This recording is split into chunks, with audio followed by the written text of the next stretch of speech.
জীবনের মোড় ঘোরানোর জন্য জীবনে একবার হলো ঠকে যেতে হবে, না ঠকলে আপনি কখনোই জীবনের মোড় ঘোরাতে পারবেন না। আপনি কারো কাছে ঠকে যাবেন, তখন যে শিক্ষা আপনি অর্জন করবেন পৃথিবীর কোনো বিশ্ববিদ্যালয় সেই শিক্ষা আপনাকে দিয়েছে কিনা বা দিতে পারবে কিনা আসলে আমার জানা নেই। আসসালামু আলাইকুম, কেমন আছেন? আজকে আবারও নতুন আরো একটা ব্লগ নিয়ে আপনাদের মাঝে হাজির হয়েছি। অনেক জ্ঞানী গুণী কথা বলে ফেললাম, যাই হোক সবাই ক্ষমা সুন্দর দৃষ্টিতে দেখবেন যদি কোনো ভুল থাকে। শুরু হয়েছে নাস্তা দিয়ে, নাস্তা খাওয়ার পরে শুরু হয়ে গেল আমার বাজার যাওয়া। বাজারেও চলে গেলাম এবং বাজারগুলো নিয়ে আসলাম। বাজারে গিয়ে প্রতিবারও কোনো না কোনো একটা সর্বনাশ ঘটিয়ে আসি আমি, তার ব্যতিক্রম কিছু না। সব বাজারগুলো একসাথে বেঁধে যখন আনছিলাম আমার খেয়ালই ছিল না যে আমি সেই বাজারের ভিতরে কি নিয়েছি বা কি কি ঢুকাইছি।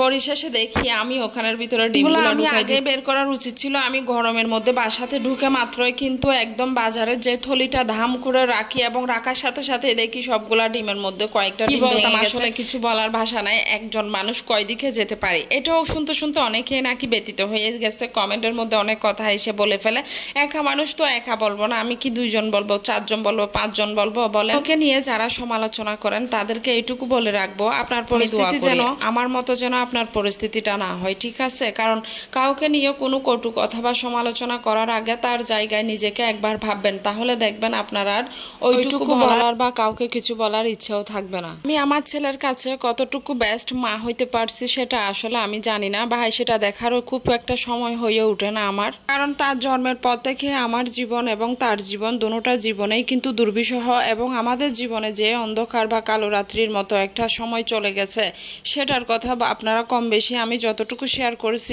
অনেক ঘটনা আছে যেগুলো আপনাদের সাথে এখনো পর্যন্ত শেয়ার করা হয় নাই। অন্তত আপনারা আমার ব্লগগুলো দেখতে থাকেন, অবশ্যই আপনাদের সাথে শেয়ার করব, ধৈর্য সহকারে দেখবেন এবং সুন্দর সুন্দর মতামত অবশ্যই জানাবেন। এখান থেকে অনেক কিছুই শিক্ষা নেওয়ার মতো আছে। ছেলে সুন্দর একটা লাইফ এবং ভবিষ্যৎটা যেন তার সুন্দর হয়, মানুষের মতো মানুষ গড়তে পারি, সেজন্য আমি জীবনে যতটুকু স্যাক্রিফাইস করেছি, করে যাচ্ছি এবং ভবিষ্যতেও করার মন মানসিকতা সেটা আমি জানি না কয়জন মা বা কয়জন সন্তানের জন্য করতে পারে। আমার চেয়ে অনেক বেস্ট মারা আছে তাদের সন্তানের জন্য, তারাও অনেক কিছু করছে। প্রতিটা মায়ে আসলে তার সন্তানের কাছে বেস্ট এবং প্রতিটা সন্তানই তার মায়ের কাছে বেস্ট, এটাই তো।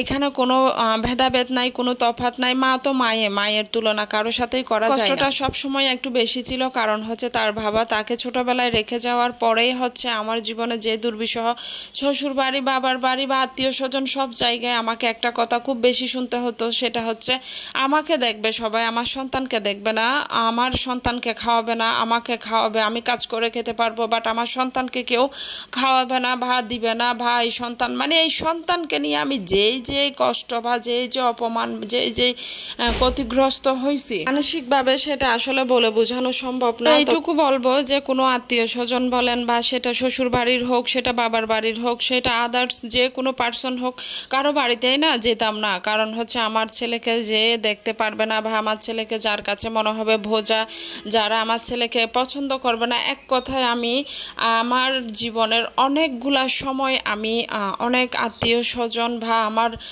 সবার কাছ থেকে অনেক দূরে ছিলাম, শুধু ছিলাম কি বাবার বাড়িতে, মা বাবার কাছে। অনেকে অনেক বড় বড় কথা বলে, শুনি কিন্তু বলি না। কিন্তু একটা সময় আমার ছেলেকে যখন আমি একবেলা খাওয়াই আর একবেলা চিন্তা করতে হতো, আমার ছেলে আমার কাছে যেটা চাইতো সেটা দিতে পারতাম না। একটা সময় তাকে বাচ্চারা খেলনা বা খেলাধুলা করার ওইটা সময়টাতে তাকে আমি একটা খেলনা কিনে দেওয়ার মতো পরিস্থিতিতে ছিলাম না। সেই যে অনেক কিছু অনেকের বাবারা আনতো হাতে করে, দেখে আমার কাছ থেকে চাইতো মা আমি এটা খাবো ওইটা খাবো, আমি দিতে পারি নাই। সেই কষ্টের কথাগুলো আমি এক জীবন শেষ হয়ে যদি আমার 14টা জীবনও আসে তখনও আমি ভুলবো না। জীবনে এমন কিছু পথহারকও দেখেছি যারা হচ্ছে সন্তানকে ভালোবেসে মায়ের কোনো কিছু পাওয়ার আশা করে, সন্তানের জন্য একদম আধিক্যতা, ওই যে বলে না কথায় আছে মায়ের চেয়ে মাসির দরদ বেশি, ওরকম মানুষগুলা থেকে সবসময় যারা সিঙ্গেল মাদার আছো সবসময় দূরে থাকবা। এগুলা মায়া না, এগুলা হচ্ছে পথহারকের অন্য একটা চাল। জালে পা দিবা তো শেষ হবা। সমস্ত প্রতারকের টার্গেট থাকে অন্য কিছু, সন্তান না। সন্তানের আধিক্যতা আর ভালোবাসা সেটা হচ্ছে সাময়িক কিছুটা শুধু দেখানোর জন্য। তো অনেক এরকম ফিরিতির ভাই এরকম আধিক্যতার মানুষ দেখেছি, বেলা শেষে ঠকে যেতটুকু শিখেছি বা ঠকে যতটুকু নিজে অর্জন করতে পেরেছি, এই শিক্ষাটা আমি মনে করি অনেক বেস্ট। এটা প্রতিটা মেয়ের পাওয়া উচিত।